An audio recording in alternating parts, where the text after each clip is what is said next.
Honestly, such a lovely day here in Liverpool at Anfield as well. I think one of the very few times that pitch side actually feels warmer than it is in the studio. Studio is freezing cold at the moment, I can imagine, but it's icing on the cake because I'm standing next to the one and only Steve McManaman, who needs no introduction. It is a massive game ahead of us, Steve. I think everyone knows that, but what a way for Liverpool to come into this one as well. I mean, just booking their spot in the FA Cup final, and the way that they performed against City in the first half was probably one of the best performances under Jurgen Klopp. So they're going to be bringing in a lot of the adrenaline, a lot of the confidence as well going to today. Yeah, I certainly think a lot of confidence, Michelle. They're at home. They're normally very strong at home. They've made a couple of changes from the game at Wembley. You know, a couple of fresh legs in Joel Matip and Jordan Henderson, which I think we all thought about. Very strong squad at this moment in time, and. You know, they're playing a Manchester United who are not in their best form, let's be honest. They had a good win against Norwich a couple of days ago, but they are a little bit inconsistent, so it's hopefully a good time for Liverpool to play them. It is one of those things where they say, one of those rivalries where they say form goes out the window, but as you mentioned, even United against Norwich City, and with all due respect to Norwich City, they are of a certain standard, let's put it that way. I think so. But even that, Manchester United really struggled against them and almost very well lose to Norwich City, defensively vulnerable. Can you actually see anything in this United side that can trouble Liverpool today? Well, when I look at the team tonight, they've gone very defensive minded, Manchester United. There's a lot of defenders in their team, so maybe they're just going to try and keep Liverpool quiet, keep them goalless, and then try and hit them on the counter-attack and maybe nick a goal and defend their way to the rest of the game. When you look at the two teams and how they're both playing, of course, I think Liverpool are the standout favourites for the team, but as you rightly said, it's not as easy as that. It'll be a vociferous crowd. The Manchester United fans will be in good voice and they'll be behind their team. It's just who performs on the day in the evening. You know, Liverpool, as you said, have had a hard weekend in the FA Cup, and the exertions of that, of course, and the emotion of it all, and they'll need to be up for it tonight to get the right result. But they need the result tonight if they're going to keep on going, keep on challenging Manchester City for this title. Well, whenever I speak to ex-Manchester United players, so you're talking about the peak of this rivalry probably dates back to the Sir Alex Ferguson era between Liverpool and Man United. And when I speak to ex-United players, they always say, in the week leading up to this fixture, everyone ups their tempo in training, and the manager brings something else to the table, and the aura, the tension around the training ground is just a whole other different level. What's your experience over at Liverpool? What is it different that the manager does? It would have been that, but I certainly don't think it would have happened this week, unfortunately, because there's just been no time.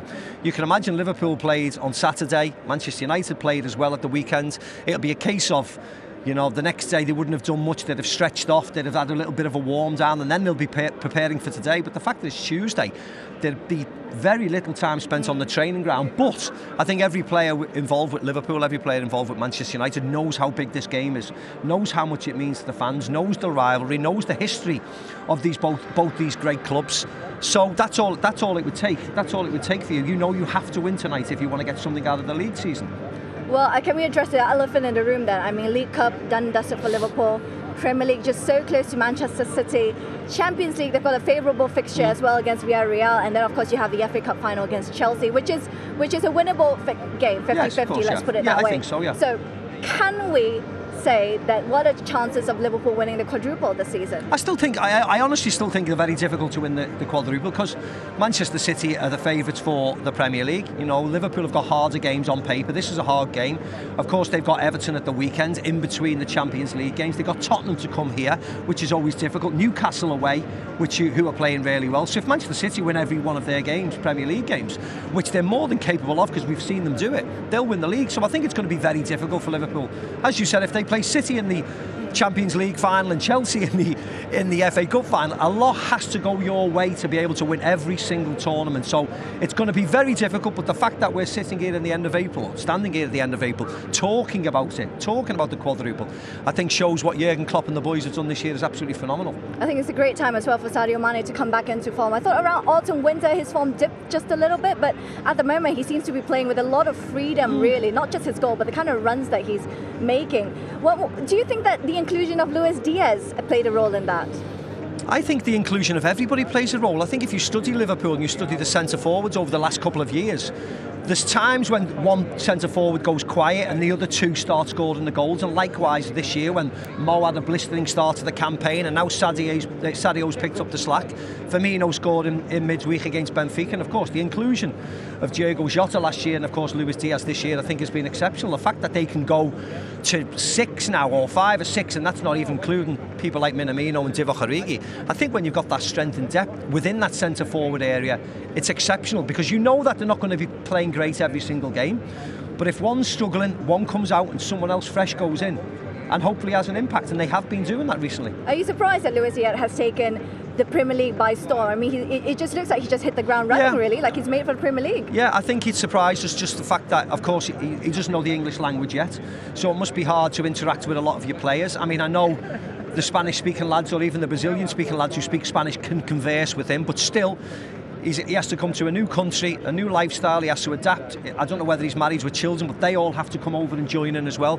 So the fact that he's, as you rightly said, and as everybody said, from minute one he looked like a Liverpool player, and you know, that's the biggest compliment you can say. He looks as if he's been here for a number of years, which is a fantastic signing. And you know, the people behind the scenes who've done the deal and made the deal happen very quickly, I think deserve a lot of credit as well. The signings over the last number of years have been phenomenal. I think you really relate with the way that Luis Diaz has really fit into the Premier League, because you had a great time when you went to Real Madrid. Yes, as well. You became a fan favourite pretty much instantly. And you know how difficult it is to integrate and to settle in and to learn a new language and adapt to a new lifestyle and adapt to different times and different training methods. It is hard initially, so I totally agree and fully understand how hard it is to integrate, and more importantly how well Luis Diaz has done. What about Mo Salah then? Just a quick word on him, because he's not looking like himself at the moment. Obviously that's a whole issue about the contract kind of weighing over his head. We don't really know if that actually plays into his mind really of late. So. But what have you made of the way that his form hasn't been 100%? Well, I think he's been playing okay. I don't think he's necessarily struggling. He just hasn't scored a goal. I think once he scores a goal, it'll be all fine, and people will stop thinking about him. It's just that he was so electric early on in the season. He scored that many goals, and people were talking about him being the Ballon d'Or winner and the type of goals he scored. His standard was so high. So when it drops off, and rightly it can do after the African nations or those type of tournaments that we know. African nations and then recently the World Cup tournaments, with a lot is on his shoulders. So there's no problem that there's a slight drop off in form. I think it happens, and it happens with every single player. It's just the higher profile player you are, the more it's noticed and the more it's talked about.